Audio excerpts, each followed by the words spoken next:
Yes, we're all going to be set. Welcome to another edition of Your Impact Attack here on Hamin Media Group Podbean and the Hamin Media Group YouTube channel and on Channel Attitude. Yes, that is correct. We are on Channel Damn. Attitude. Bam, like my man Brandon says.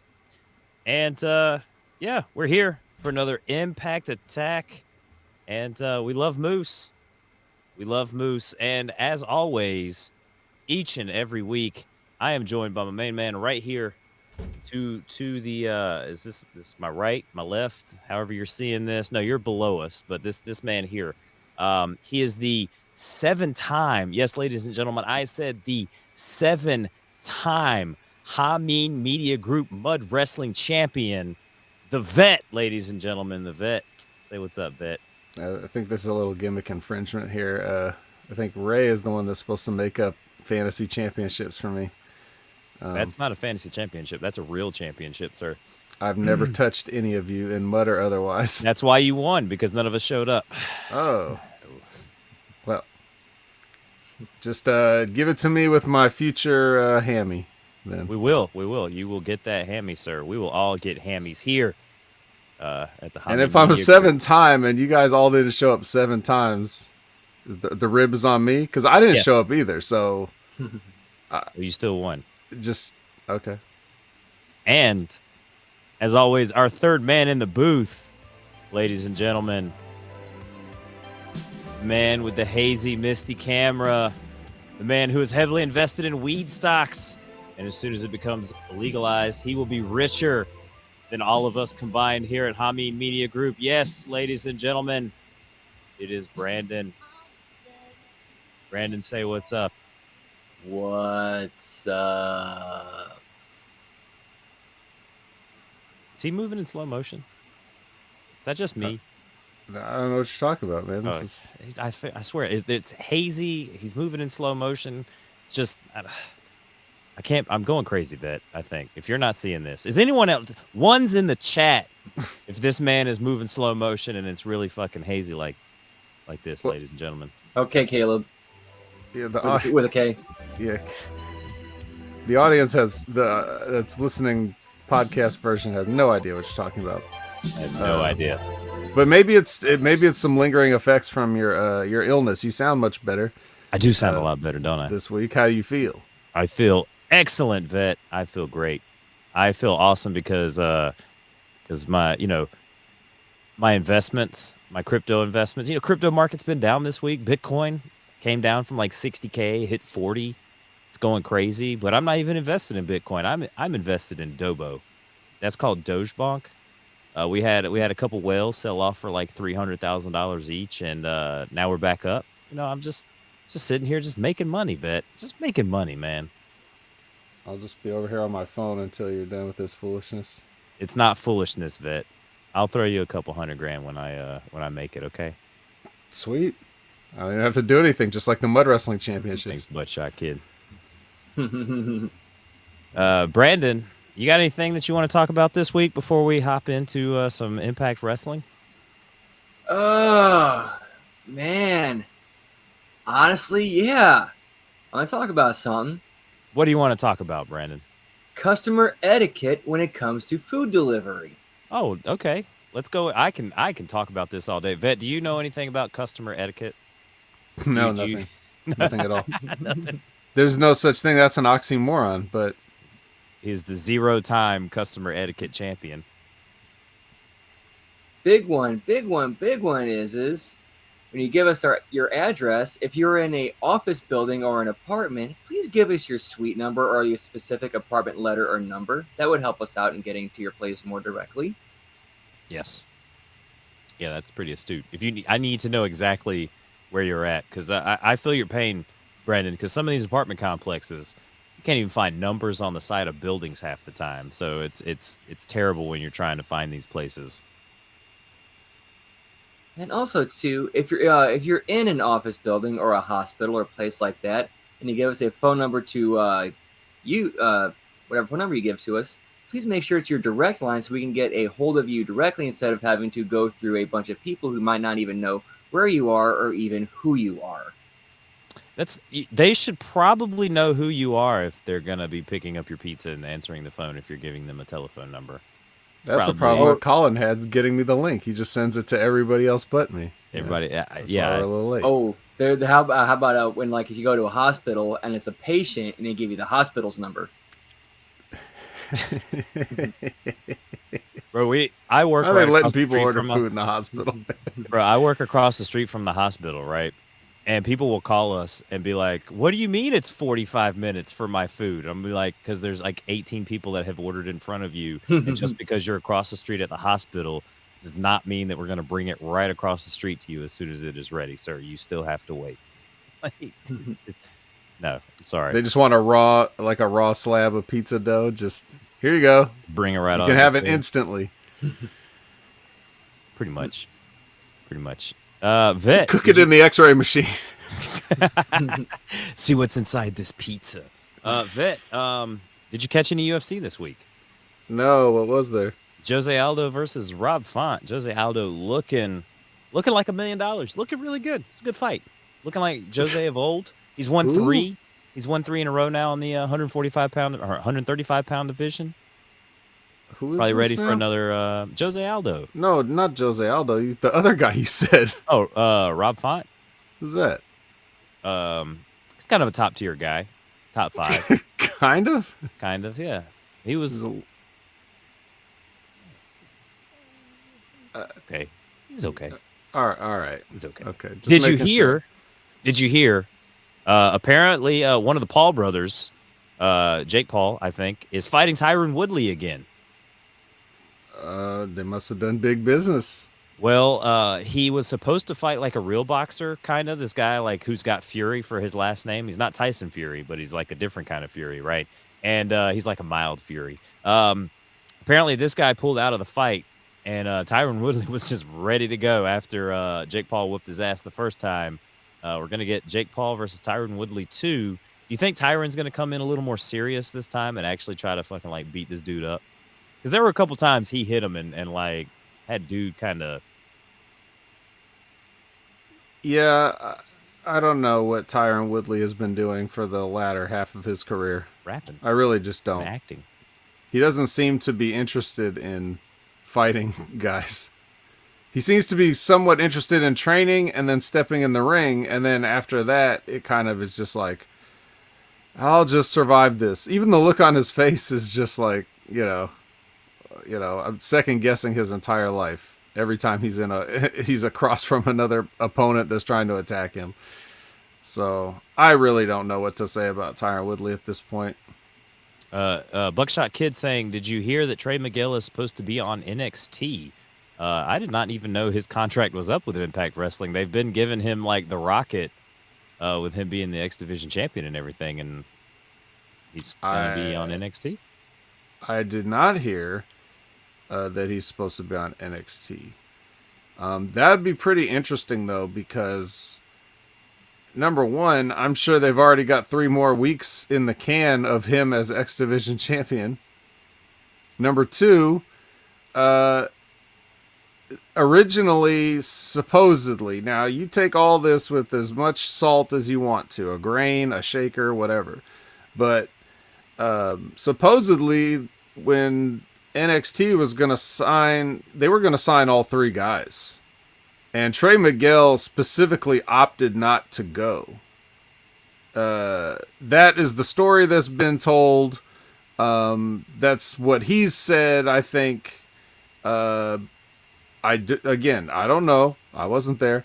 But it is interesting to think that the WWE will willfully bring in somebody that turned them down. They're very, very vindictive about stuff like that. Public Enemy. See a lot of other, especially lately. See every guy that Triple H brought in, every 40-year-old guy that Triple H did bring in from Impact once they got to the Raw and SmackDown, other than AJ Styles. Let me just look at what they did to NXT with 2.0. Look at that. So, also, I assume I would assume that. Okay, Buckshot Kid says it's a joke. Big Ray believes. Okay, well that makes a lot more sense.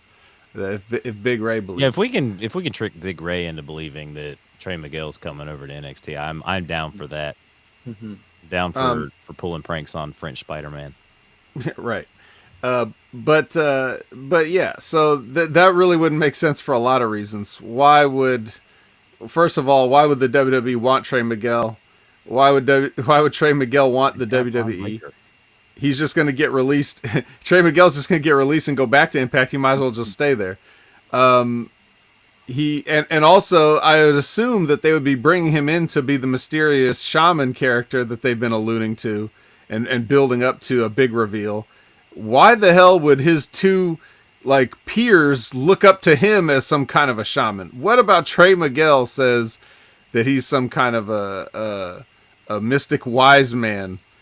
I'm sorry. I just that would be the only spot I would think that they would need to bring him in for, because we are meeting the shaman this Tuesday. He knows how to grow the best weed. You guys keep kind of talking here. I got a picture I want to pull up, Vet, because you'll be very proud of me. I was shilling a favorite of yours, but I gotta find this one thing I want to show. Well, speaking of shilling a favorite of mine, did you end up watching that match I sent you last week? Colin, no. Which one? You did the El Phantasmo match. No, I need to watch it though. I got to. Well, I needed you to watch it before then. No, but sorry, I guess, yeah. I guess, I guess, it's not a time sensitive thing, but. All right. I think I'm ready here. All right. So, a part of Hamin Media Group, we do a Hamin Media Group Fantasy Football League, and this is the second year that we've done it. So we have like a little bit of a Facebook Messenger group that we kind of talk back and forth in between with the guys that are in the league. This picture was sent. Vet, I know you're a fan of the Asian ladies. Now this is Hikaru Shida. There, working the pole, right? Doing a little pole dance action, right? Now, for the guys in one's in the chat if you enjoy some Hikaru Shida, two's in the chat if you would rather me show you another picture of someone else. Now, Vet, do you enjoy this picture? Is this doing anything for you here? I suppose it's fine. Right? Canada Spaceman says 2, so he's down for something else. Now, would you like to see what is behind door number 2 that I have for you guys? I'm not sure that I do, but I assume this is going somewhere. So I had to let's see. Hey, Jerome with an N. Okay, there it is, right there. I had to say, hey guys, I see your Hikaru Shida. I raise you a Xia Li. Ah. And very much was over in the chat with the Xia Li. Definitely a good choice, a solid choice. One's in the chat if you enjoy Hikaru Shida. Two's in the chat if you enjoy some Xia Li. What's at door number 3? And three's in the chat. What's three's in the chat? 3? Three's in the chat if you don't have to choose. As we were talking cakes, in our little those messenger, are some nice cakes. As we were talking cakes in our messenger group, I did say that no cakes stand up to the goat of cakes, and that would be our good friend Tony Storm here at the Impact Wrestling. I know, definitely. Is that good enough for you, Buckshot Kid? Right there, some Tony Storm hashtag Tony Cakes for BG, who's probably not listening, but pretty good cakes. Liz Beth in the chat says they're pretty good cakes. Take it from the authority. Cakes. Yeah. Did I do you proud, Bet? That's the beautiful thing. We don't actually have to choose. We can sample the entire smorgasbord, and that's nice. It's nice. It's nice. It's very nice. Tony is the best. Yes, Tony's the goat. That's what I hit him with. These are the goat of cakes right here. Tony Storm. Do you think she'll make the Brad's Butt Beauties Hall of Fame? Oh. Yeah, you think so? What do you think, Vet? That depends on Brad. That entirely depends on Brad. I mean, we all know lots of people that should be in Hall of Fames, but yeah, it's all like about Barry it's all about the Bonds, committee that Mark decides. McGuire, Roger Clemens, Rafael Palmeiro, who else? Sammy Sosa. Anybody else that was on steroids in the baseball era there? Jay Hall in the chat says he is choosing them all. Mhm. He's hardcore. Anything's way better than Charlotte. They're Canada spaceman. Pete Rose. Pete Rose should be in the Hall of Fame. I'm down. That's I'm Pete down. Rose. That's Pete Rose. Yes. By God, he's broke it in half. Shouts out to JR. Hope he gets better. No, JR's a little JR will under be the weather. fine. He'll just eat some JR's fine. barbecue It's sauce skin with some cancer. ribs. He'll be fine. You sure? Yeah. Okay. Well, ladies and gentlemen, I guess it is time to hop in to this Impact attack. And, well, you know, that's where we're going to get started with here. A little Chris Sabin. I love this match action. No. No, none of that.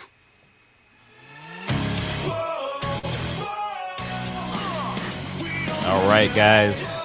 Like I said, it is time for your Impact Wrestling. Start off, as always, we've got Matt Striker and D'Lo Brown on commentary. Not as always. Not as Sometimes they throw in a Josh Matthews and it makes me sick. It does make you sick. We got old woo himself, Matt Cardona, starting off the show, but he is quickly interrupted by Moose. Moose, beats up Matt before he and Morrissey gang up. Eddie Kingston comes out for the save. So Eddie Kingston comes out. Wow. Eddie Kingston, yeah, Eddie Kingston. The forbidden Eddie door. Eddie Edwards comes out for the save. Now, ladies that's much and gentlemen, less interesting. Yeah, forbidden. That would have been. But awesome. just about as fat. Bring Eddie Kingston back. Eddie Edwards. So out walks Teddy Long, which I'm pretty sure you know what this means. At the start of the show, ladies and gentlemen, if we got four guys brawling at the top of the show, a tag team match. Playa.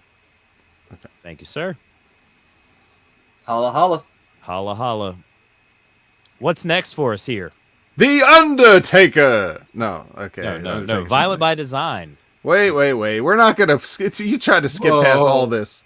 First of all, how dare you gloss over a Moose segment, you piece of shit. Maybe you do have some lingering damage from your illness. But I think it's important to note, actually, that Zack Ryder comes out here, and he is fresh. And I know nobody knows this, because they probably didn't fucking watch. But he is fresh off of healing on Trevor Murdoch at NWA Hard Times 2, in which he shows up at the end and gives Trevor Murdoch a little piece of his broski boot, if you will. Former guest of the A Show, Trevor Murdoch. All right. So this is kind of like a little bit weird, because you see people, they're getting to go around to these different companies, and they're going to have different personas in different companies, even though we all have the same internet and we all are watching. You know, if you're gonna watch, NWA, I'm sure you're probably gonna check out Impact once in a while, or vice versa. So you see this one guy doing two things. It's kind of a little bit, you know what I mean? Like, you would think that they'd want to keep that somewhat in sync, but I guess not. I guess not really. But he actually calls out Moose right here. He calls out Moose and he gets Moose. While Moose is making his entrance and Matt Striker's putting Moose over or whatever for his crossover appeal among athletes and things, D'Lo completely misuses the phrase "putting on blast." I don't remember his exact wording of it, but it was nothing like what the phrase means. So it's obvious that someone just taught that to D'Lo recently, because I've heard him do this before. What's up in the cut, D'Lo? Yeah, bless his heart. I mean, I do recognize, but just gotta say it. Who do you think is backstage teaching D'Lo slang? Probably Scott D'Amore with the headset down, I would assume. So yeah, so like, but there was a couple of things here that Moose said. Okay, number one, this is funny. I'm sure you might have written this down, Brandon. But Moose said that he should change his name to Mid Cardona. So that was a nice little That was a good one. shot at Matt Cardona. But that's more importantly, that's following a statement that Moose made, which was, "You will never be a top guy." That's a quote straight out of Moose's mouth to Matt Cardona in that ring. And of course, Moose is in character here saying this to him. And then, you know, the rest of this kind of turns into a phony pro wrestling schmoz once all the guys come out and, you know, start hitting moves that you would never do in a fight, but only in a wrestling match. And then guys powder out and stuff, you know, all You that always stuff. pull guard in a street fight, Vet. Yeah. So, or jump off some fixtures, as we'll see later. But, in any case, the phrase, "you will never be a top guy." He says Matt Cardona will never be a top guy. And I want to put this out to everybody. Only FTR's allowed to say top guys. Duh. Yeah. I want to put this out to you guys. I want to put this out to everybody listening and everybody watching. What do you think about what Moose said? Take it out of the context of his little angle here, but think about Matt Cardona as a top guy. Do you really believe that Matt Cardona can be a top guy? Does he have top guy material? I want to hear what you guys think about this. I have my own ideas, but I want to hear what everybody else thinks. One's in the chat if you think that Matt Cardona can be a top guy. Two's in the chat if not. And why? If he's going to be mid Cardona his whole career. Brandon, do you have an answer for the Vet's question? In the right scenario, in the right company, in the right situation, it could happen. But, you know, like with anything, it's got to be, you know, just like it's got to be right time, right place, lightning in a bottle. I could see it if, you know, like I said, the right pieces were in place. Much like his run in the WWE, you know, the right pieces fell in place with the Internet Championship and all that type of stuff that he was trying to get over. And it was WWE who dropped the ball on that one. Yeah, Vince totally dropped the ball really hard on that. I mean, they've dropped the ball. Xavier Woods, all these other things. So that's not really Matt's fault. But he was able to get over organically with people on YouTube and on the internet and kind of have that crossover appeal. So I do feel like give me 5 guys, if Cardona's in that list, depending on that list, maybe I might choose him to be the face of my company. I mean, he's got a good look. He definitely looks the role of a wrestler and a guy that is a top guy, so to speak, right? Like, he's got great physique. He looks good. He takes care of himself. He's camera ready at all times. Yeah, you know what? I'm going to 100% say that I think that he could be a top guy in an organization. 100%, huh? 100%, okay. Yeah. All right. And let's read some of the things that we've got here. A 1 from Canada Spaceman, a 2 from Liz. Buckshot Kid says a 2. Just look at the 2 companies who he works for now, completely different characters. Sonic says 2 does not have the size or presence. He does have the size. He's deceptively large human he's being. A bigger guy than what you think. Yeah. The presence, yes. I'll get to that. Let's see. Yeah. So Spaceman elaborates. He always liked him. Buckshot. Okay, he's correcting himself. Lisbeth does not have that it factor. He's not a guy who I need to watch. Right. Character wins 100% of the time, Jerome says. Here's the deal. You said something earlier about Matt Cardona getting over organically with his YouTube show. Well, I wouldn't necessarily call that organic. It was definitely manufactured. If you ever watched it, it was just him making corny jokes with playing with his action figures and shit like that. So it's not necessarily organic. It's totally manufactured by him, because they weren't doing anything with him. Because first of all, when he started, I don't know if he did anything before this, but when he came in as one of the major brothers in the tag team in OVW, and he was shopping at the Toys R Us I worked at for action figures even back then. He didn't have anything going on, and then they bring them up to be the Edgeheads, and then they don't have, or actually I think they did get a small Major Brothers run on maybe their version of ECW or something like that, and nobody cared because it's just a generic dude bro tag team. They didn't even have a cool dude bro gimmick like the Best Friends or something. It was just two guys that, you know, have matching tights and are called Major Brothers, like not brothers, whatever.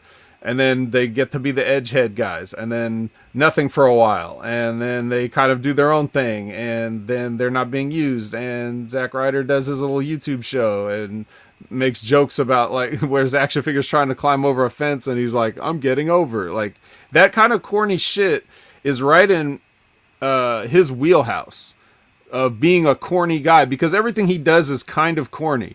He can capably perform anything you ask of him. Like, if you want him to give a wrestling promo, like just a classic, here's a wrestler doing a wrestling promo thing, he can do that. If you want him to have a match, like, here's a match where a guy goes out there and has a match, he can do that. He's capable in those sense, and he does have the look and the size. But I think he's at his best when he's doing a character that's like as corny as he is. Like, I mean, it's total white meat baby face type stuff, Vit. Like, total. Yes, you cannot present him in this way where he's going to get out there with his regular clothes and get in Moose's face like a tough guy, you know, and say, like, you know, I'm going to be the champion. I can beat you, you know, all this stuff that a guy that's already a made guy would do. He's got to be the underdog story that nobody believes will do it. That's where he works best, because he's going to come off as corny, and that's what makes him the underdog, because you get the feeling like he's not taking this shit seriously.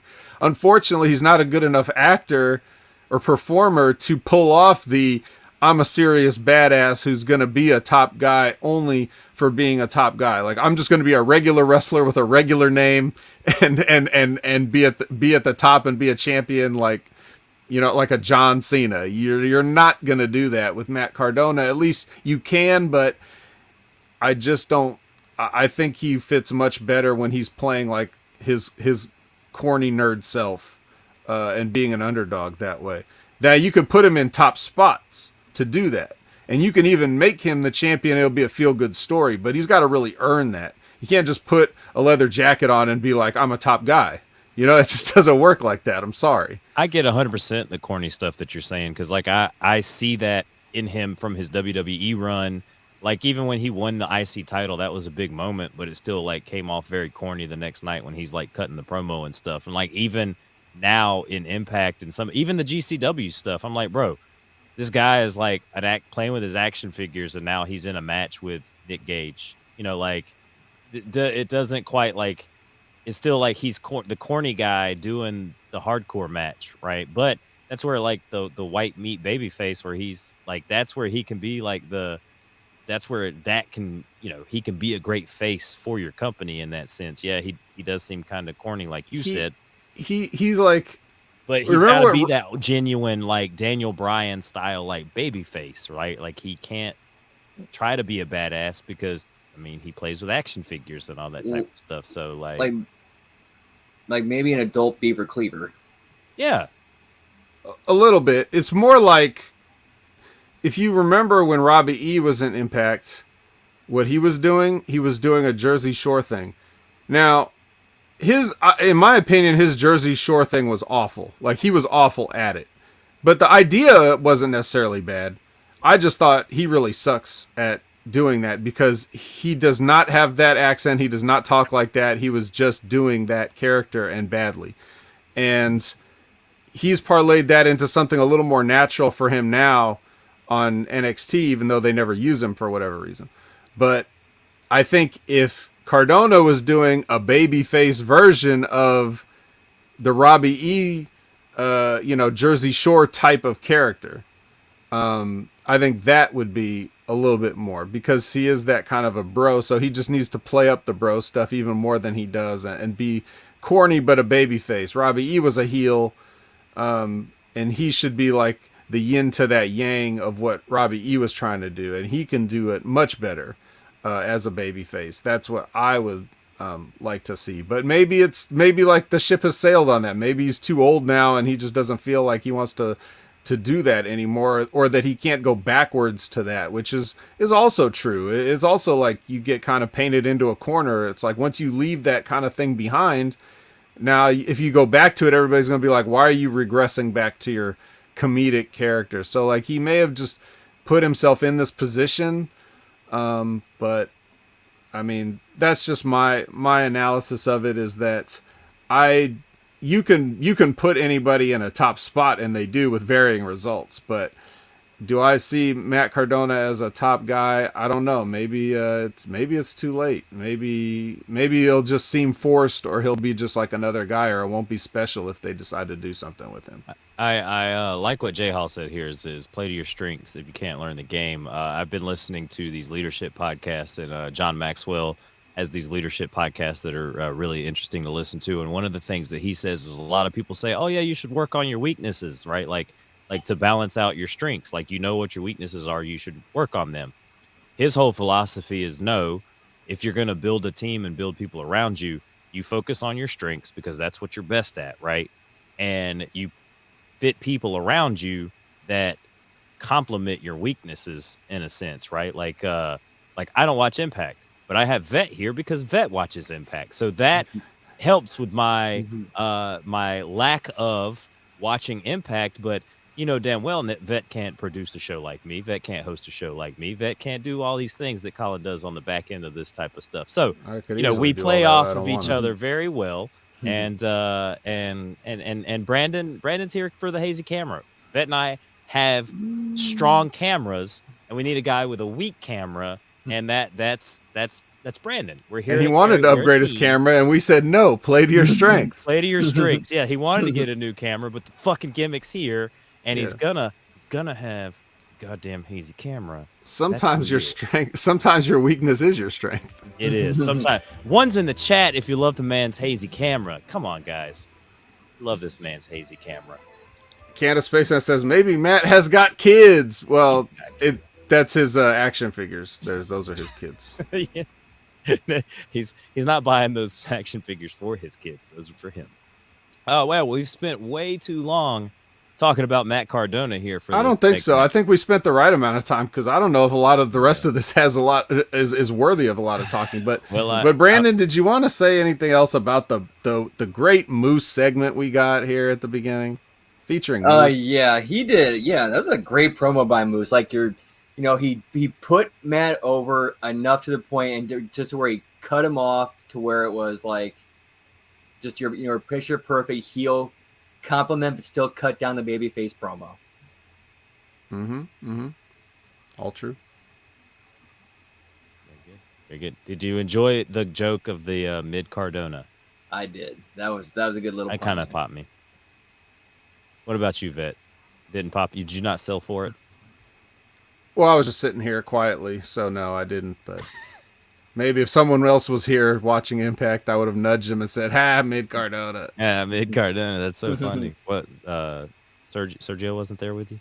No, he wasn't there. Ah, that bastard. VBD says to Heath and Rhino that they are what real family looks like, but tonight it's Rich and Willie who stand in their way. They're going to be the part of something special. There's a design, and it will be violent. I'm waiting for Vin Diesel to get involved and knows all the family talk. Brandon, is this every Violent by Design that we ever see? It's always this, isn't it? Just like a remix of this. Yep. Well, we'll start throwing family into it now the last couple of weeks. Yeah. Vet, did you happen to catch the AAA pay-per-view this weekend? Sorry, I missed it. Oh, okay. Well, it's okay. It's okay.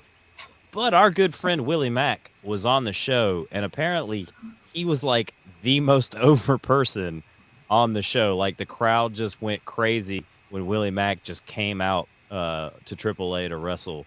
Like I saw a lot of like reaction on Twitter about this, and everybody was like going crazy that Willie Mack showed up in AAA.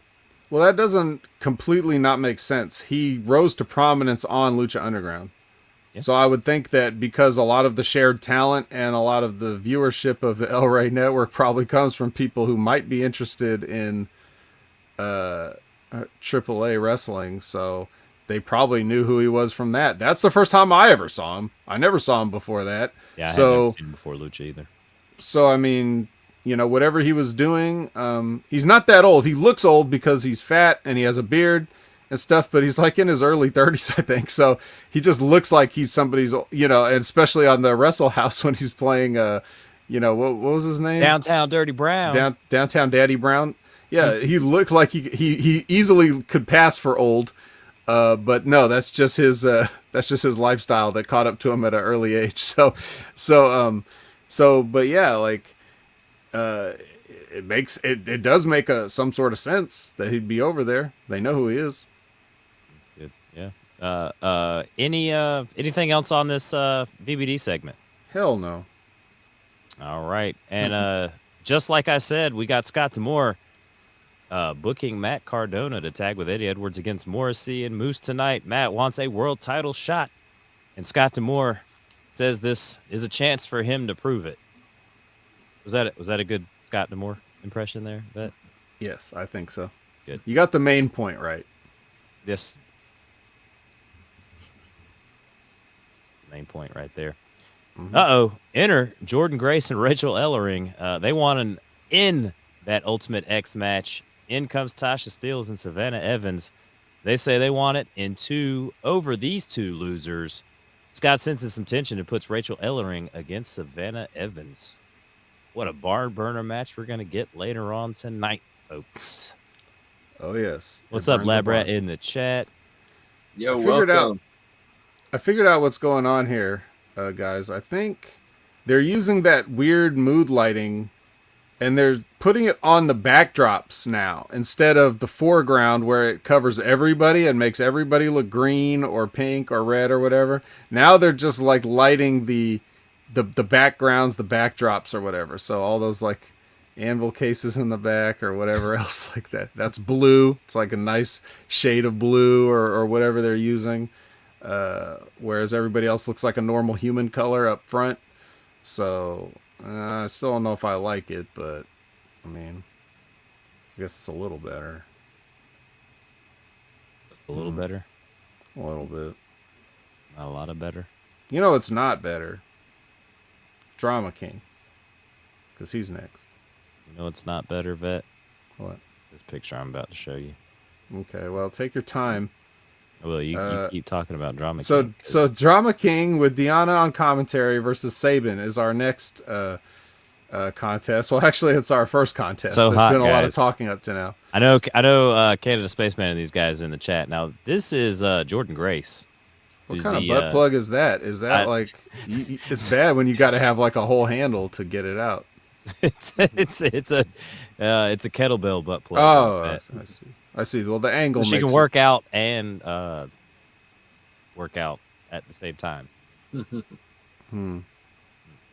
Well, yeah. One's in the chat if you enjoy this picture. 2's in the chat if you want me to put Xia Li back up there.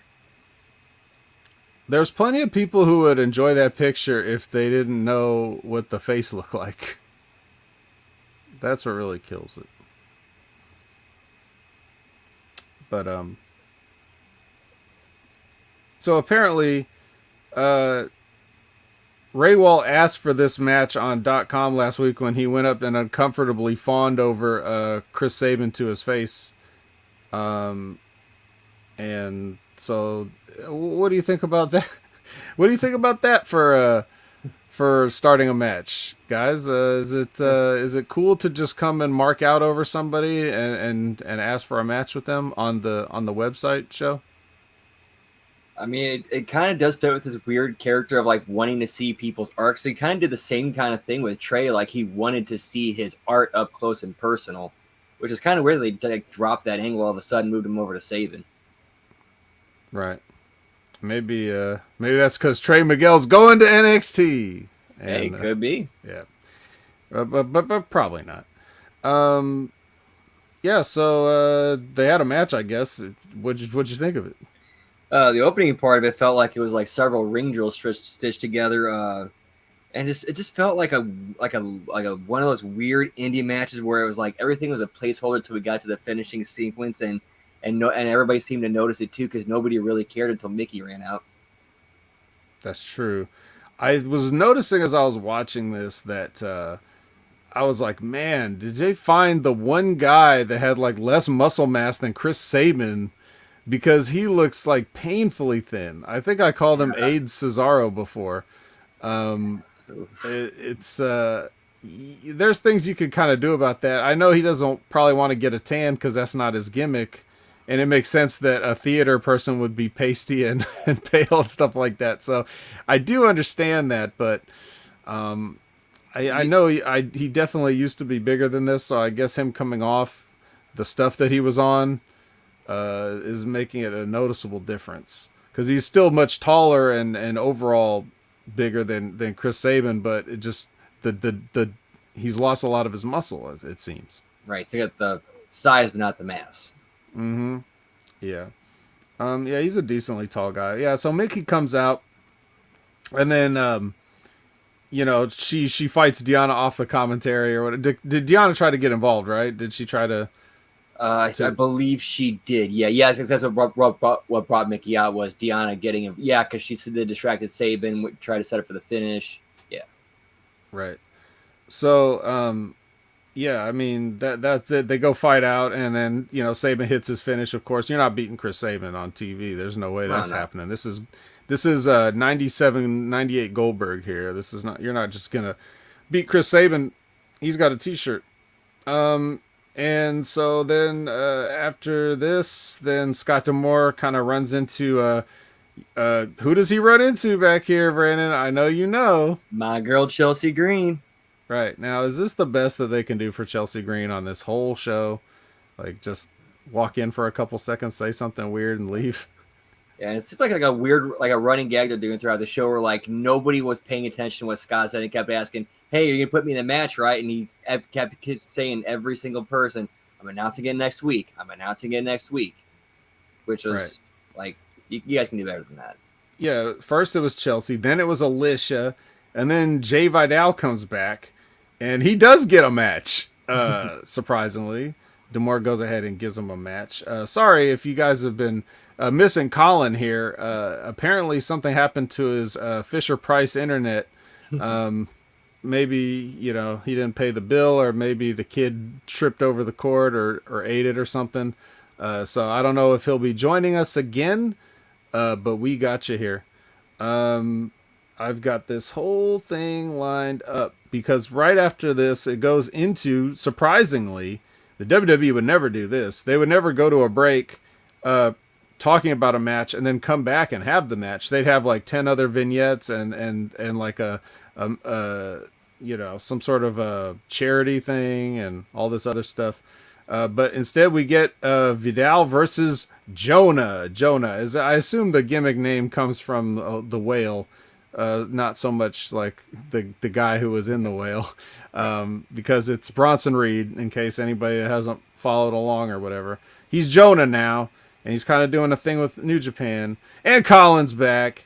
But don't worry, Colin, you didn't miss a damn thing. We carried everything. Fucking Spectrum, dude. Seriously. Yeah, that's a Spectrum. You know, have you seen Jim Cornette and his Spectrum thing? No. He's been publicly burying them repeatedly. Oh, Ben buries fucking Spectrum all the time. They're fucking terrible. Well, yeah, well now, but he even Ben is not as good at burying somebody as Jim Cornette is. So if you guys, Jim Cornette's probably really good. Yeah, he's the all-time champion. So if you guys are not listening to Jim Cornette's drive-through and Jim Cornette's experience, I cannot encourage you enough. You have got to be hearing these things, not only because. And especially because if you only know Jim Cornette as the crazy guy that's out of touch or whatever, you really have to listen to the actual thing. It's like what people say about Vince Russo, and then you actually listen to him, and it's like, okay, these people don't actually know what he says or listen to him when he talks. Same thing with Jim Cornette, just the opposite side of the coin. These guys agree more now than they ever did in the past. But if you only listen to Jim Cornette shows for the ad reads he does, for like Manscaped and Code Academy and stuff, that is worth the listen alone. Just listening to him do these ad reads is the funniest things. I'm constantly breaking at work, laughing out loud, listening to him read, like do his own ad reads on Wait, this. So you actually dude. sell? You're selling for shit, Vet? when someone's good enough, I can do it. Wow. The level of wit that Cornette has, like it's off the charts. Oh yeah, he's always been great. That's why he's one of the like greatest managers of all time. Like he's awesome on the mic. He could go out there and manage two turds and they would be world champions with him just on the mic, like shining them up so fucking nice. So are we're talking about Chris Sabin and Matt Raywalt right now? No, we passed that. I love this match. We are in I guess we did not love the match, but we are now at Vidal versus Jonah. We have gotten that far. This match. Okay, so you love this match. All right. Well, tell us what you loved about it. Jonah, of course. You know, he is no longer tied down and being sued by Toho.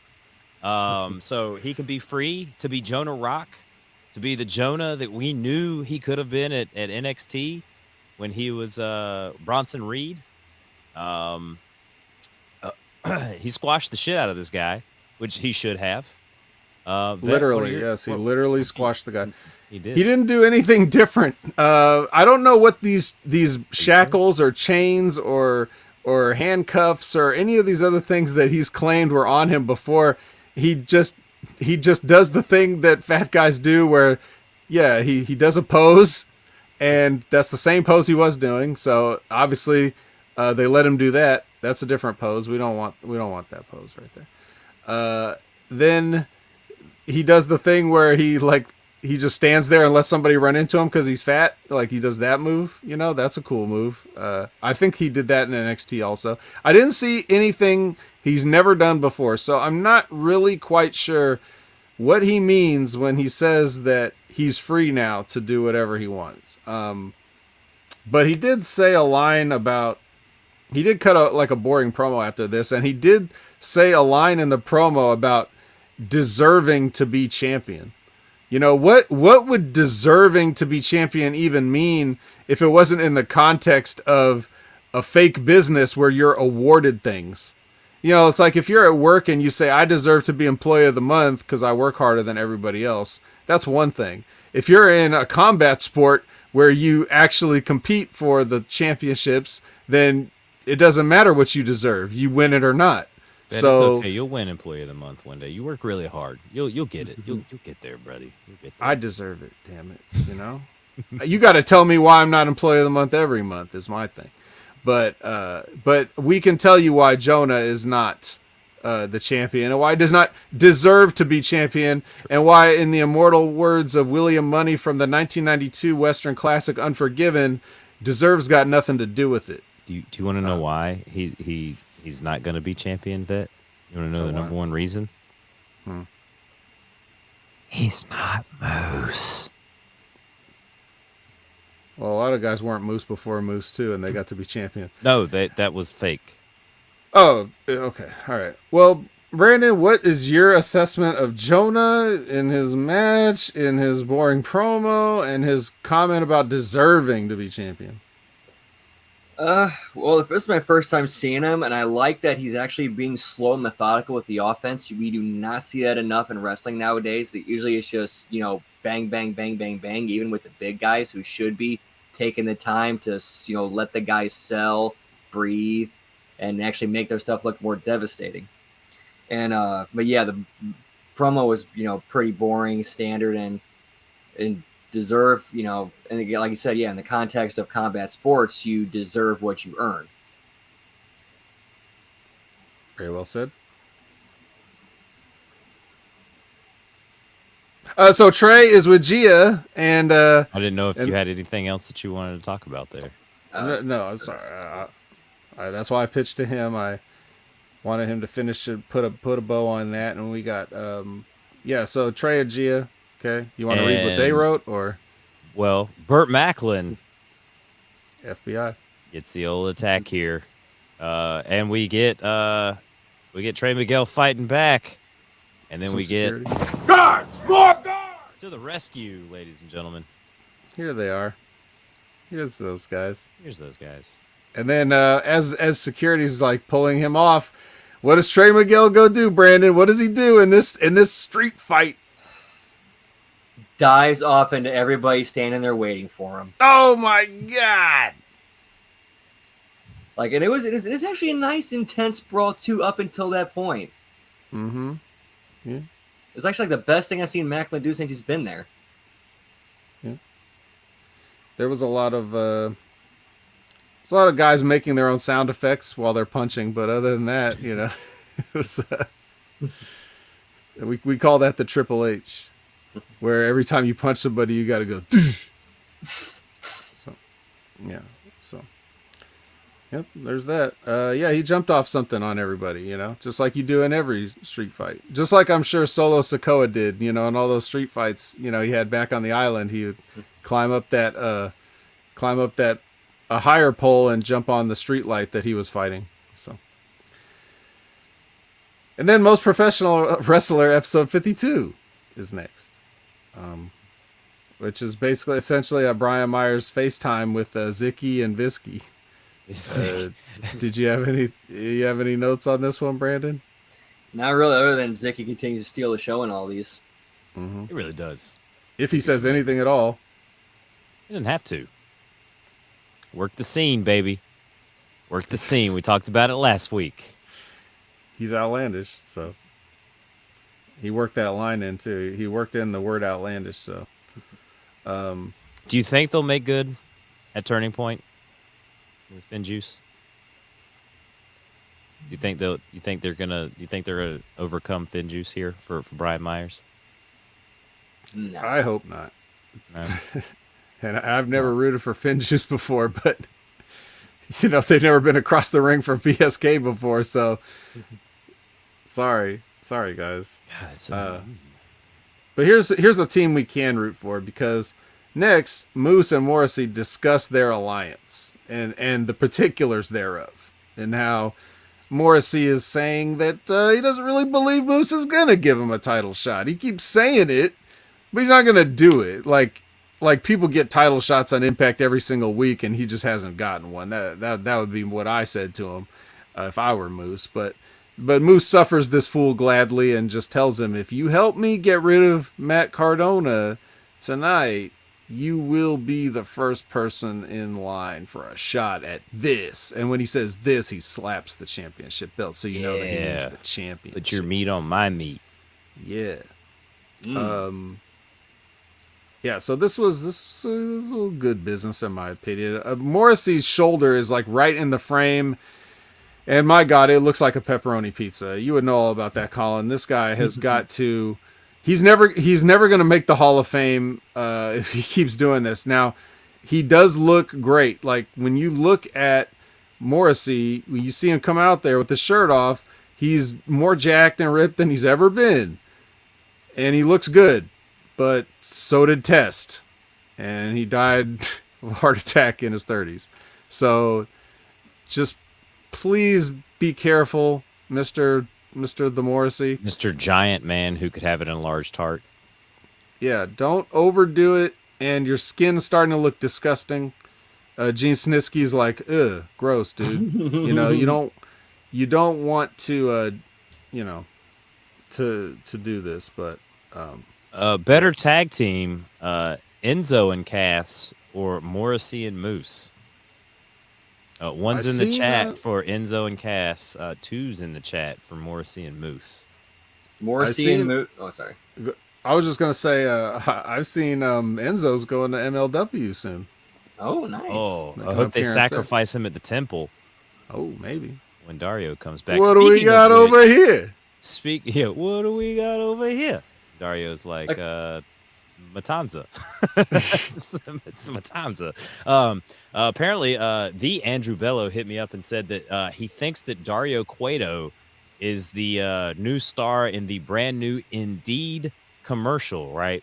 So my response back to the Andrew Bello was, do you think he's hiring for the temple?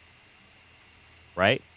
Now, Andrew says, Mr. Bello, the Andrew Bello, says back to me, that would be the start of the greatest angle in all of wrestling history. Think about it. Like, he goes on Indeed, shills for Indeed, gets people hired to come to the temple, and he restarts Lucha Underground, and we get like the greatest wrestling promotion comes back, but under the MLW banner, of course. No, am I the only one? Me and Bello the only ones? I thought that was already what they were going to kind of do, and it looks like they gave up on it. So No, I think they're still kind of working the Aztec underground thing into it. I don't know. I haven't watched it. I'll be honest. I just have found less and less time to catch some of these things I used to be catching. Oh, I But will. Brandon, I will for sure find time to watch some Aztec Underground if they bring that Lucha Underground back in that style. cool. Then we can do a Aztec review show on our maybe at a more reasonable hour. Has to be. fully Brandon, you were kayfabe. about to say something for the last 5 minutes about See, Moose.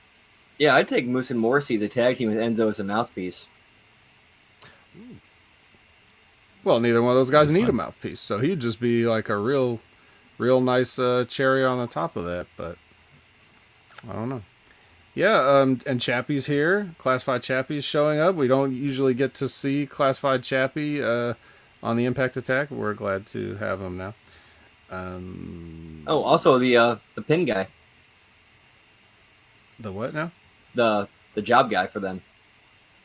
Oh, Oh yeah, Enzo could be the job guy. The Yeah, for freak. sure. He could be the Xavier Woods at the start of New Day's run there in the WWE. not even, because even he didn't do jobs. No, well he did. None of for a the long- New Day ever did jobs at the beginning. They beat everybody. No, but he was always the one that lost if they needed to lose. Speaking of everybody, does everybody love this match with Savannah Evans and Rachel Ellering as much as I love this match? I If love so, this match. Oh, I love this match more than Chris Sabin did. Yeah, he just said that he loved this match. I don't know. Chris Sabin really loves this match. yeah. Anthony Pettis was in attendance. He loved this match too. Anthony Pettis, whose They brother panned over to him and showed him. So won defended his title after pretty much getting shellacked the whole fight, hits a miraculous spinning back fist on Koji Horiguchi on Friday and like knocks him clean the fuck out. Beautiful stuff. We'll continue, Vet. Oh, well, I just want to say, I think, like, for me, I thought this match was kind of sloppy, but in a good way. Like, the way a two big, strong ladies slugging it out kind of match would be sloppy and ugly, not really. It's not like they made, like, a bunch of mistakes or botches or things. It just wasn't, like, smoothly choreographed and stuff, but I saw that they were, like, really kind of, you know, they looked tired. They looked like they were having trouble beating each other. And that's kind of like, for Impact, that's a refreshing change of pace for me. So even though it wasn't like perfect and they probably thought they didn't have a good match, like, I think it worked here. Right, but yeah. What did you see that, Brandon, too? Yeah, definitely. Like, you know, like you get two big girls like that, it should look sloppy. It should not look, you know, like a dance routine. It should look like two girls and the mistakes, and you're going to see slip ups and mistakes are going to happen. Yeah. And they weren't like, I don't know. I didn't even really remember any like mistakes. It was just kind of like, I don't know how to describe it. It was just different. And I think Savannah was doing a little bit more of what I was saying, like try to stand planted in the middle and let them come to you. But here, that advice is more about like not crowding the other person, you know, giving them the space that you need when you're setting up to do some kind of a move or a transition or something. But here, like, you know, Rachel has been portrayed as strong as well. So this is kind of like a battle of the bulls type thing.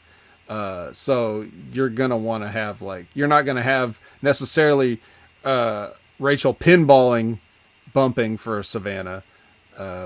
So you know, it worked out. It worked out.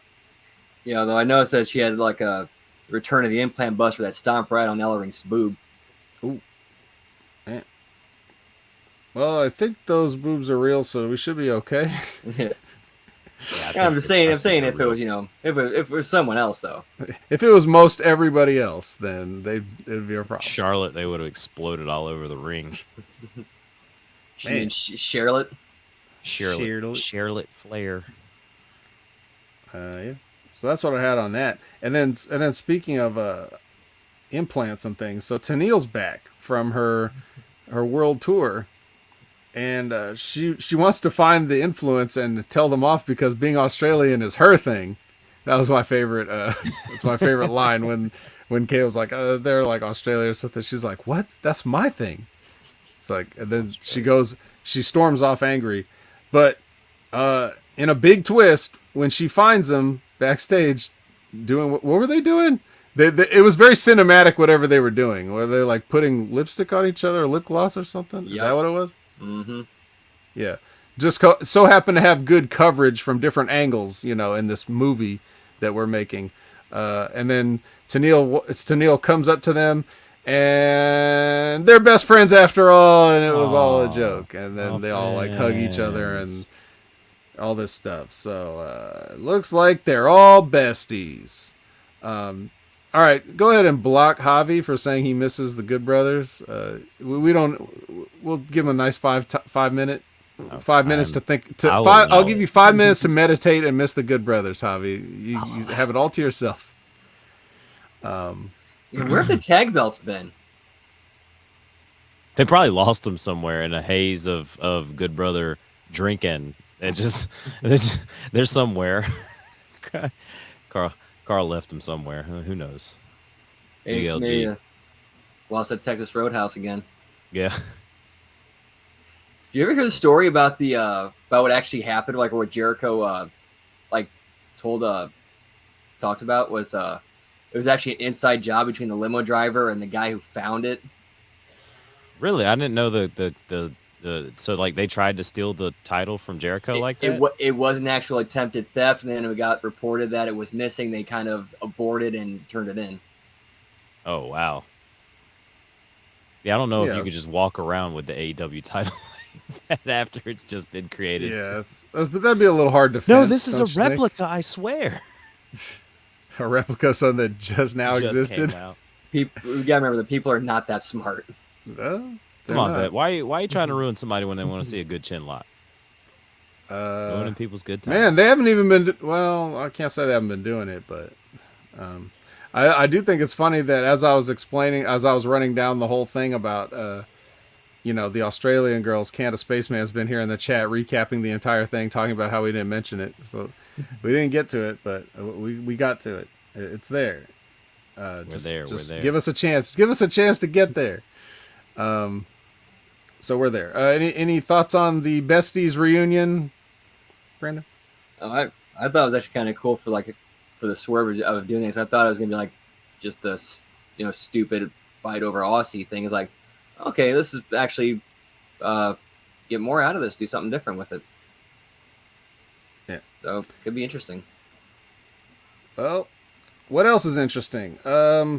Not really this. Violent by Design gets their match against Swamak here, and I'm noticing a pattern where Swamak gets a win and immediately just gets beaten the fuck up. Like immediately. And in this case, at least, it came from Eric Young, who was ringside, as Diener and Doring were actually in the match. So as soon as Diener gets beat, Eric just immediately jumps in and starts attacking him, rather than somebody being in a whole match, then getting rolled up, and then having all the energy to just beat the shit out of him and put him through tables and all this other stuff. Would you not? Huh? Would you not do that for me? I wouldn't do that for you. Damn it. But Heath and Rhino come in to save. But yeah, other than that, other than noticing the pattern with the with Swan and Mac here and what happens to them when they win matches, I didn't really have anything noteworthy or anything to say about this. But that's why I pitched to you. And I didn't get much out of this either. I noticed that Willie Mack is definitely in a lot better shape. They even commented on that with between Stryker and D'Lo.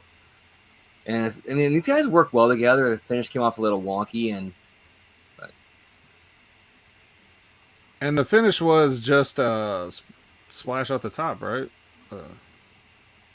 It's like did Rich Swann hit a 450 or whatever it was? Yeah, I think it's like a little something that led up to it too that felt a little off. No. Yeah, All he right. hits the 450 splash.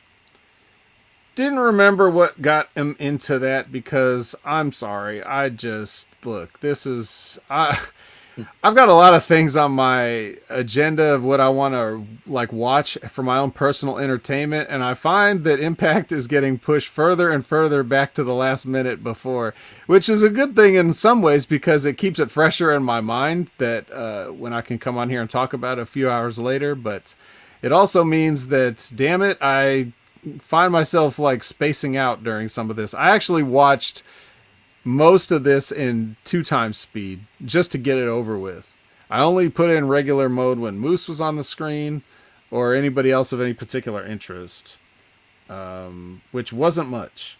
It certainly wasn't Johnny Swinger, Rohit Raju, and the Colin guy. Tell him about this, Paul Aroma, because like I watched this. I don't even think I had it in double speed. I think I just watched it and I was just like, what am I watching? But maybe you can explain.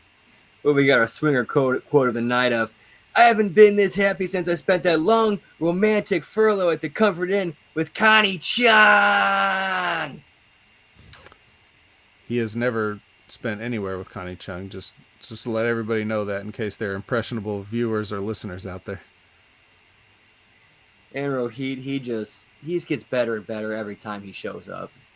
Like, that's a dude who gets it. He understands his character, and I can see him being a world champ one day with if he keeps putting the time in and keeps getting better and improving. Maybe add some size too. Well, you don't want to get up in. I mean, he's already like for his size, he's already the right size. You don't want to get up into W. Morrissey territory, Right? and put your health at risk. But yeah. And I keep forgetting the guy with the perfume. He was like Colin when we started. It was like him and Ace Romero. There's too many aces on the show, and they got rid of one.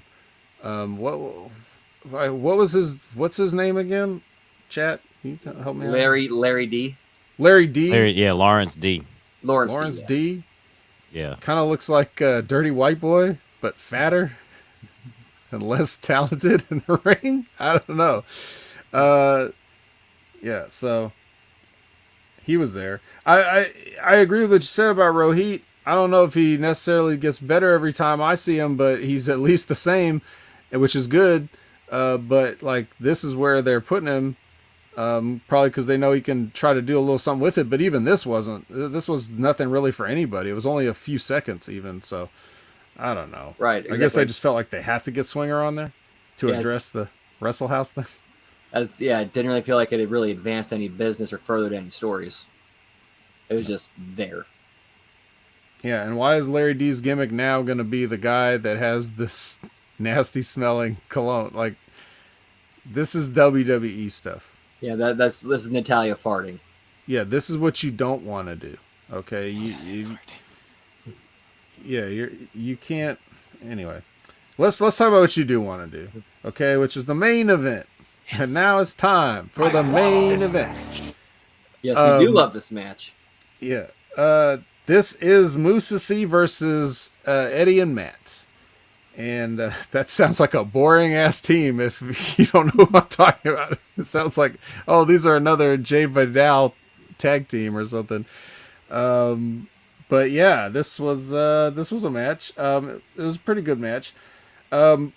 Moose does a job here, which would go down a lot easier if he hadn't done so many to get to this point. Because this one makes sense, at least in the sense of what they're trying to do or what the story that they want to tell about Cardona being that top guy that Moose claims that he's not, and then getting a win in this tag match where you got guys that not any one of the four of them should be getting beaten all the time. If you somehow got a win on the champion, then that adds to the story. However, Moose losing all these fucking matches. It seems like everywhere I go, Moose is just losing. Like he goes to other companies and loses. He goes to random fucking indie shows and loses to fucking hometown bums. You know what I'm talking about without me coming out and saying it outright. Let's just say I wasn't too happy about it. But yeah, so if Moose does all these jobs, then this job doesn't mean anything. It's like, oh, it's just Moose losing again. Whatever. You know, which, okay. If you want to tell that story too, Moose is the champion that doesn't deserve to be champion. And he's always losing and he just holds on to it by his fingernails. I guess that's a story. That's not really the story I thought they were telling, though. It's just the story that they end up telling, right? Like, that's a story we have to tell ourselves to try to justify it or reconcile it. Because they're presenting Moose like no one in the world should be able to touch this guy. And then it's just like, oh, Chris Sabin, you know. They're basically they're booking Moose as a champion, like how Jeff Jarrett should be booked as a champion. Right. Yep. Or any like kind of heelish, undersized, you know, weaselly type of guy. You know, the guy you want to see get beat. Half the people love Moose, you know, if not more. Maybe 75% of the people love Moose. There are some people on the Moose chant, that say sucks afterwards, but that's like, it sounds like a minority that's getting drowned out.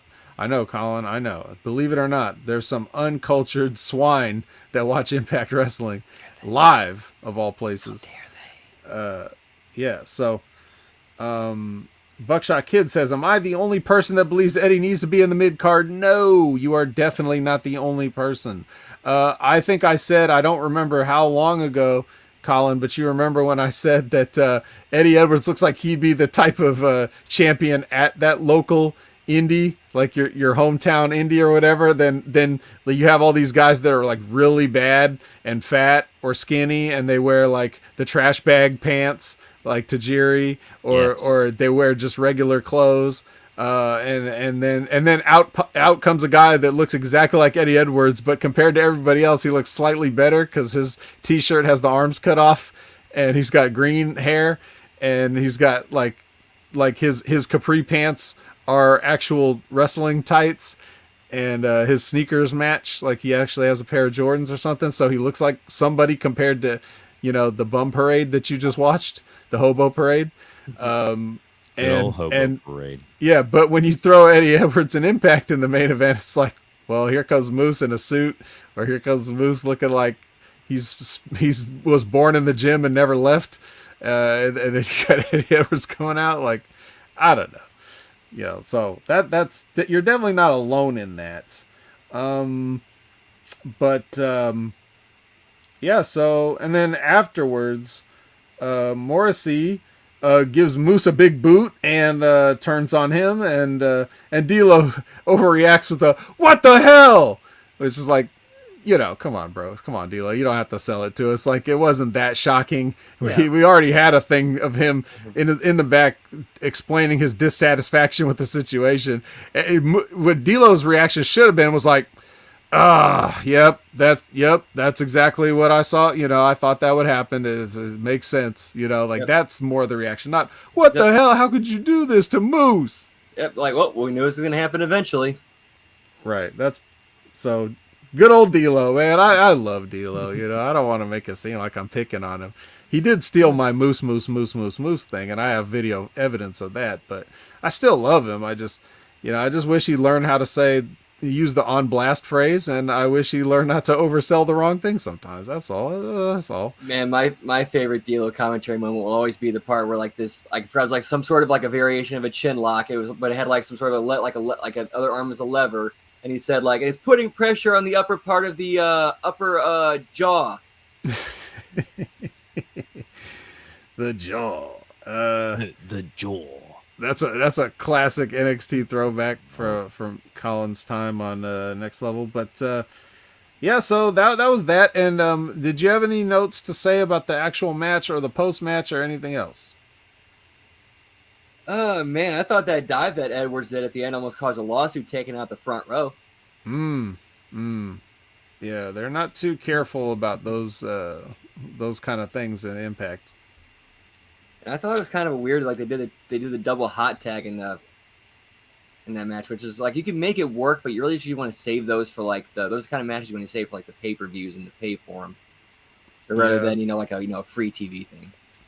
Yeah, the match couldn't have been like when I looked at the time remaining, it was about 15 minutes, and I'm sure there was a break in there.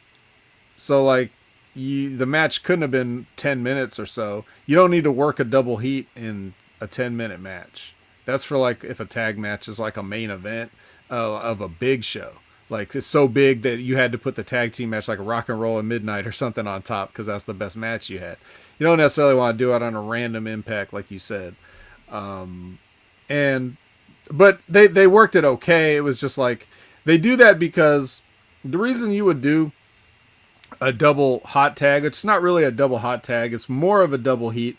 It's just so that like you get two guys that they would consider to be main event players or at least main event prospects, and you let them both get a comeback. You let them both get that flurry of offense, right? Normally in a tag team match, like one guy gets a big comeback and flurry of offense at the end, so the other guy's got to sell, right? And he doesn't really get that. Most of the people remember his part of the match as him getting his ass kicked and trying to tag. So to appease the kind of marks, that may think they got to get their shit in. I don't know if Zack Ryder and Eddie are actually those type of guys. They're like, no, bro, I got to get my. I don't know if they're like that. They seem like they should have been around longer enough to know better. But that could just be a thing. Like, oh, we both got to get a comeback, so we'll just do a double heat in a fucking 12-minute match. So that's the reason why you would do that. Normally you wouldn't. Normally that's reserved for like I said, a longer, bigger main event match. But what do I know? I don't know anything about tag team wrestling. Down off the bat because he'll. Sorry, I accidentally clicked on a tweet of Bobby Eaton versus Ultimo Dragon. This is pretty exciting stuff. I might go back and watch this match. Oh, beautiful Bobby. Bobby Eaton, yep. The late, great Bobby Eaton. God rest his soul. That's right. So that is basically Impact. It goes off the air with us feeling some kind of way about Moose being abandoned by everyone. But we all saw it coming, so it wasn't that abandoned by everyone. We're still here for Moose. I mean, I was talking about in the current moment at the arena there 3-4 weeks ago, whenever. That's why they need to bring us to Moose has to bring us to the Impact Zone for moral support. Then he'll never be alone. Yeah, I don't think I'm gonna make it, but want to go to Nashville? You sure? I will always support. I will always support Las Vegas. They claim they were still in Las Vegas for this, so it is lonely at the top, Lab Rat. It is lonely at the top. Yeah. So I mean, yeah, that's the story too. If you want to tell that story, tell that story. But I don't know. Anyways, we do love Moose, and we just want the best for Moose. And this is where even a Moose loss is actually the best for Moose, especially if he just goes on to beat Matt Cardona in whatever match they end up having. Because in the overall picture, it gave a glimmer of hope that Cardona could be the guy that's more than a mid-carder, and then he gets shut down and back to reality. But instead, I just feel like it's another Moose job, and I not really a fan of that. So that's the problem with short-sightedness in booking. You did not see this day coming, probably as far back as whenever you would have Moose losing to guys like Rich Swann or whatever way back when. You didn't think that a day like this would come. But here it is, and now it's like, oh, another job. I don't think he'll lose to Matt Cardona. We got to have faith. We have to have faith. I don't think he'll lose either, but I just wish that... You sound very downtrodden and defeated. It's kind of... Well, I kind of like... I relate to this in a way of like... In my wrestling career, brief though it may have been, I was used as a sort of... I wouldn't say an enhancement or a job or whatever guy. I mean, but that's essentially what I was, in the context of what we were doing. And like, I didn't mind doing that but I felt like there were guys that I really wanted to help make, and I couldn't do that if I lost to every single person. Mhm. You know what I mean? Like it wasn't the losing that had the problem. It's just that I wanted to lose to the guys that I thought, were really cool. And the way to do that is to make me a somebody by beating the guys that I should beat, kind of thing. Right? Like tiers. Yes. Like if I have, but that, again, that was just the context of where we were at and what we were doing at the time. It was not a meritocracy. It was it kind of was. It was a who brings in money-tocracy. So if these local guys that had a dream of being a pro wrestler and they're just out of high school and they sell tickets to all their friends to come to the show, and they sell all these tickets and they get to go over, and their wrestling gear is like a pair of sweatpants with knee pads on the outside, and I've got a whole like gimmick. We got a tag team gimmick with music and gear and everything like that, and we look like a team, and these guys are just slapped together or whatever, and they win because they sold more tickets. Like, that's fine. But then when I really want to, when we're doing the TVs and stuff like that, then when I really want to beat somebody, it's like everybody's used to seeing me lose.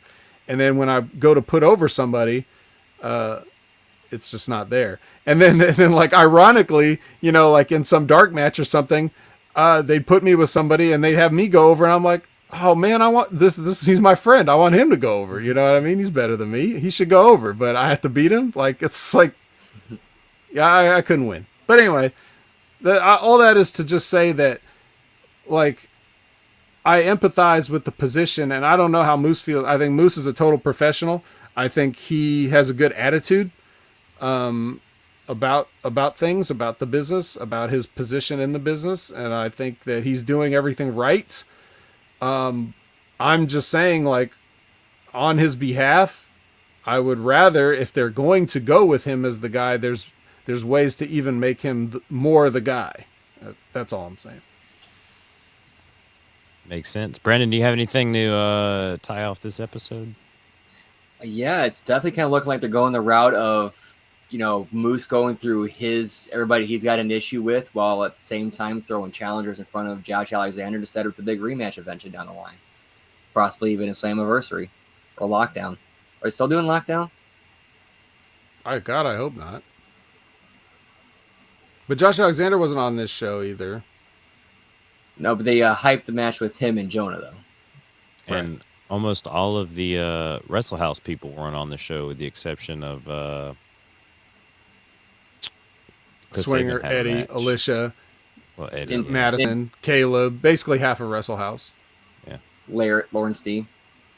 There was just no. Basically, Wrestle House was on the show. It just wasn't Decay. Decay wasn't No there. Decay. Yeah. Decay wasn't there. Alexander wasn't there. So there was missing a couple of things, but I didn't really think about it until right now. So that shows you kind of like how Impact is. The 7-time Hamin Media Group Mud Wrestling Champion, Javi. Don't you forget. Thanks, Javi. I revoked my earlier timeout. It's already been more than 5 minutes. All right, guys. Mr. Brandon, let everybody know in the chat and out there listening on Channel Attitude where they can find you at each and every week. You can find me in all the places: Twitter, Twitch, all that good stuff at Miss Tia the Transarchist, where I'm just kind of taking things a little bit slower with learning these new creating new content, learning new skills. I'm kind of getting ahead of myself with other stuff I got going on. I kind of need to kind of back things up a little bit and kind of slowing it down, taking it easy. But as long as we're moving forward, all progress is good progress. So yeah, is what it is. All right. And Vet, let everybody know where they can find you at, sir. Well, you can find me not in Moscow, but you can find me at the Next Level Wrestling Review every Wednesday morning, where I guess this week we got to talk about some I can't even call it Takeover anymore. It's just War Games. War Games. I didn't even finish watching that shit, dude. I got like an hour left and I don't want to finish it, but still got to watch that, and we'll talk about it then. And you can find me, of course, here every week on the Impact Attack, talking about Moose and other things that happen that are just not quite as Moose, but still deserve attention. And I don't think I have any guest spots upcoming on anything. So everybody that's been wishing for everything that's been wishing for less vet, they're getting Santa's bringing them what they wanted for Christmas so far this year. But you never know. I'm always just one direct message away from hopping on your favorite programs. So, but that's it. And add Opinion Haver everywhere if you want a social media thing. That's a thing too. That's right, ladies and gentlemen. And you can find me at Colin Weislong on Facebook, at Colin Weislong on Instagram, at Colin Weislong on Twitter, at Colin Weislong. And make sure you follow at _the A Show for all the updates on the A Show with April Hunter and Aaron Stevens. This week, we're going to go live. It's going to be a different format because I'm going to be hosting the show. Aaron and April won't be there. We're going to do a year-in review. We'll probably play some clips, talk about some things. I may cold call some people. I got the Roadcaster. I've always wanted to just randomly cold call people with the Roadcaster. I think that's fun. If it So wasn't it's so come late. to this, an A Show clip show. A Show clip show, because we're taking the rest of the year off. So we're going to do a best of. It's the first year of the A Show. It's not quite the first year. I think we started in like February, so that'll be coming up here soon. But Aaron's on a travel day. He was just down there for the NWA. Recorded this past weekend. April's doing April things. She's Comic-Cons, candles, soaps, just being an all around great person. That April Hunter she is, and just find us on twitch.tv/the A Show, patreon.com/the A Show. And make sure you follow us on Twitter at _the A Show. Let's see. Anything else? Yeah, boobies, definitely Canada Spaceman. You know, Boobies. you know April's got the boobs for you, and the pec flexes. She always beats Aaron in these pec flexes. But Aaron I think last week was the first week that Aaron actually beat April in a pec flex off that they do every show. Well, I saw that Hard Times match, and he's definitely filling out his cups, if you know what I'm saying. He's getting in good shape. He's getting back into shape. He's working it out. You got to think that was a few months ago. Man's getting on his diet, sir. It was that day.